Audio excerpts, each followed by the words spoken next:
Hello guys. Good evening. Here is your teacher, the data analyst, Mr. Titus. We are streaming live at Dida Skill Academy. As I had said in the previous video, that Dida Skill Academy, it is a digital online school that is providing individual students and also companies with quality knowledge and tutorials and videos and lessons, call them classes, to help them analyze data, any type of data, precisely without contradictions. Without further ado, let's begin with our first topic, where I had promised you to stream the live topic for today at around 8, but it has started a little bit earlier for today. So our first topic was to cover the following: simply the basic concept of data. And here we will be looking the following: what is data? And two, what are different types of data? What are these different types of data? And three, we shall just check what are the major uses of data. And I'll just touch a little bit on the industries that mostly uses data every day in their daily to day activities.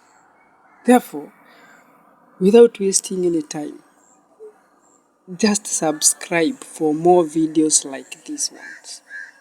Just subscribe. Hit the subscription button. You click the bell, then you'll be unlocked and you will receive more videos like these ones.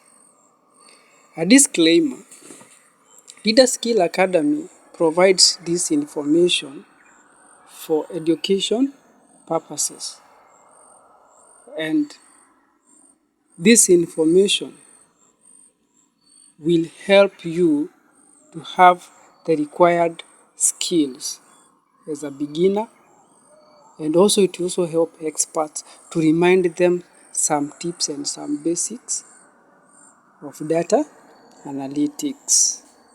Topic 1. What is data? Data is simply facts or information that you can interpret and also you can analyze. And therefore, it is at this juncture whereby I would like to give out different types of data. And I'll begin by the first one. We only have 4 major types, but we begin with the first one, which is nominal data. And 2, we have ordinal data. And 3, we have discrete data. And finally, we have continuous data. Now, if you are asked what is nominal data? Nominal data is simply a particular type of data that lacks inherent range or rank or order. It's a type of data that lacks inherent or unclear, it's not that much clear, order or rank. Therefore, as a student or as an individual, as a company, when you are working with nominal data, what are you checking? You can use this data to classify items.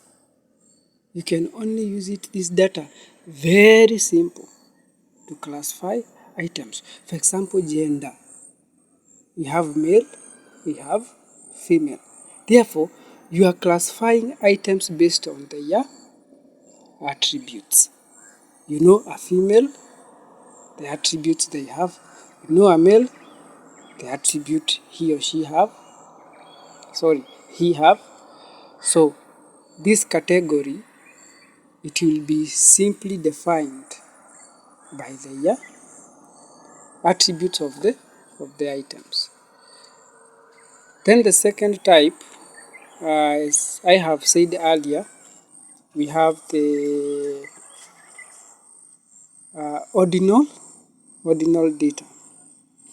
So ordinal data, this is simply an information or category of data with a clear rank or order, and therefore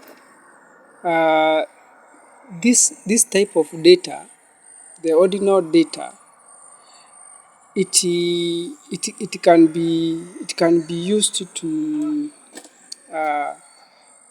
express a particular class. For example, when you are working with education level. But now there is an interesting thing on the ordinal data, like the difference between the values is not quantifiable. Therefore, it falls under qualitative statistics. It does not follow under quantitative statistics. So, I will explain later what's quantitative and qualitative statistics in the fourth topic of this tutorial. The fourth topic of this tutorial, I will have to cover the qualitative and the quantitative statistics because of that unique characteristic of the ordinal data.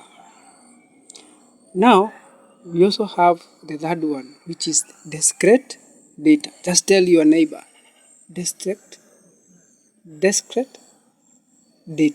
Discrete data. Discrete data is simply a particular information or category or data with a distinct and separate value. And a unique characteristic of this data, you oftenly represent it in a whole number. For example, the number of students. We don't have 1 student and a half. No, that one is not correct.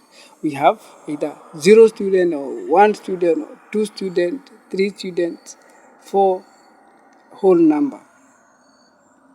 So that's the unique characteristic of discrete data.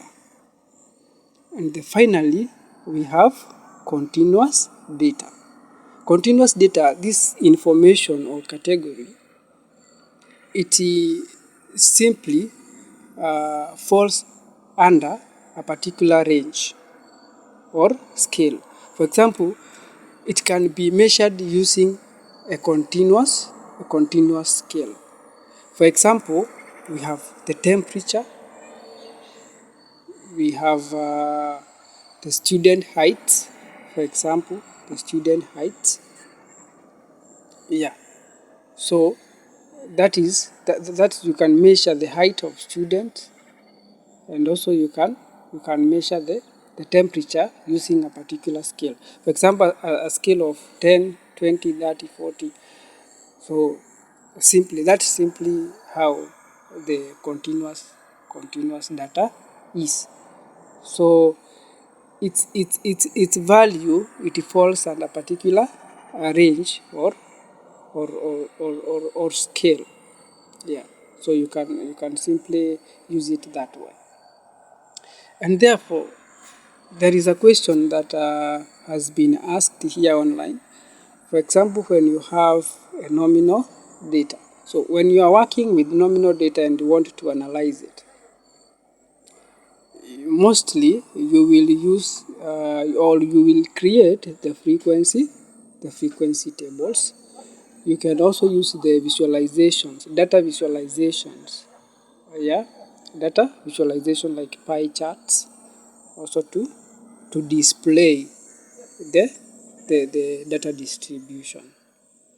Then when you are using now the ordinal data, so when you want to analyze the ordinal data, so this ordinal data you can only use a measure of central tendency like a median. And also you can use visualizations, but mostly use a measure of central tendency like a median. In statistics, median is simply defined there in statistics. So those who are curious to know what's a median, so you can just do a brief research and check what's a median. It's a measure of central tendency, blah blah blah. So then we have now the discrete data. So when you are working with discrete data and you want to analyze the discrete data, so at this point, this data we say discrete data mostly is expressed as a whole number. So the number of employees, you have 30 employees. So this data can be analyzed by calculating statistical summary. You can use median, you can use standard deviation, you can use mean.